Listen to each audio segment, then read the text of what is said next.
Hi, my name's Evie Baxter. I'm Group 31 for CEE 424, and today I'm going to talk to you about building product disclosure and optimization, environmental product declarations.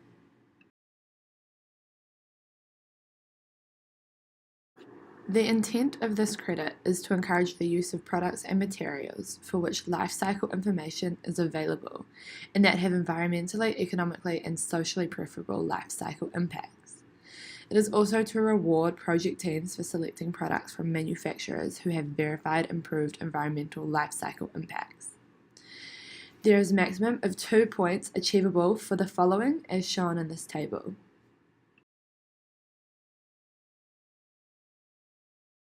Looking behind the intent, we want to award this credit to parties who choose products with well-known environmental impacts.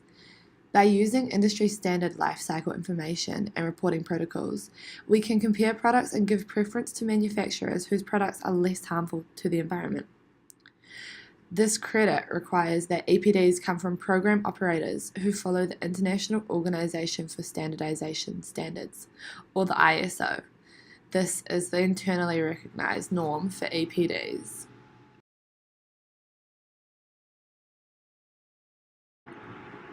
Here are a few definitions which are important to understanding this credit. A cradle-to-gate assessment is the analysis of a product's partial life cycle from resource extraction to the factory gate, omitting the use and disposal phases. Pause the video to read over the other definitions.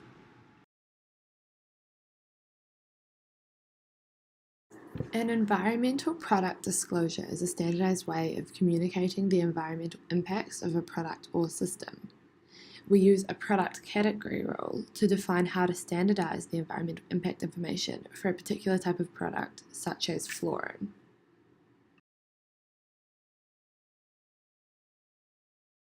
The process of obtaining an environmental product disclosure is shown in this diagram. For a manufacturer, the first step is to search for appropriate product category rules for the type of product it's seeking an EPD for. If PCR do not exist, the manufacturer will work alongside a program operator to develop appropriate PCR. The manufacturer then conducts a life cycle assessment based on the product's goals and various environmental indicators. The manufacturer creates the EPD using this information and initiates verification by a third party, which determines whether the LCA followed the correct ISO procedures and the EPD was created according to the PCR. Finally, the manufacturer is able to register the declaration with a program operator, which verifies the EPD according to ISO standards.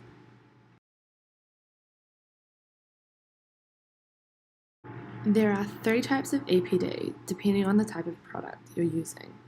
A product-specific declaration is publicly available and based on a life cycle assessment, but does not constitute a full EPD. Industry-wide EPDs are more generic to a product, such as concrete, but not specific to a manufacturer. And product-specific Type 3 EPDs are specific to a product and a manufacturer, but don't reflect the practices of the rest of the industry. For this credit, the scope of any EPD must be cradle to gate. The following documentation is needed when building an EPD. Pause the video to read over this important information.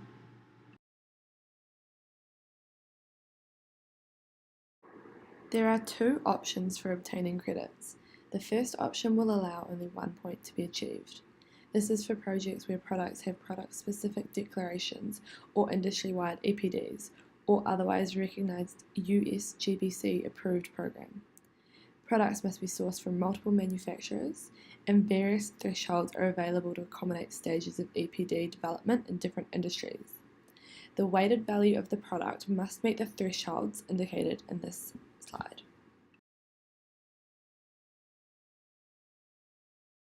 The step-by-step process for obtaining this credit is simple. First, specify and select compliant products. Then, throughout construction, ensure product purchases are recorded. And at the end of construction, count the compliant products and materials and compile their information.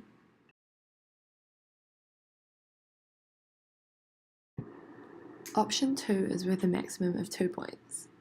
Option 2 is for projects with permanently installed products that come from manufacturers adhering to the US GBC approved programs, which will certify verified reductions in the multiple impacts categories listed in the credit requirements. This is based on cost, requiring 50% of the total value of permanently installed products to comply with one of the criteria shown on the slide. To obtain more credit, we can use products sourced within 200 miles, which will be valued at double their base contributing cost.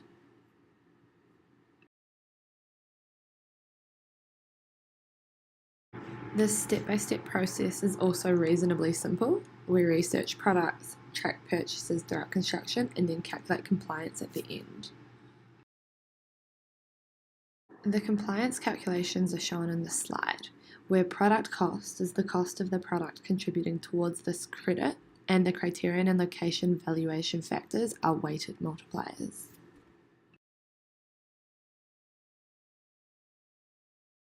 Finally, this slide shows the required documentation which must be submitted to achieve the credits under each option.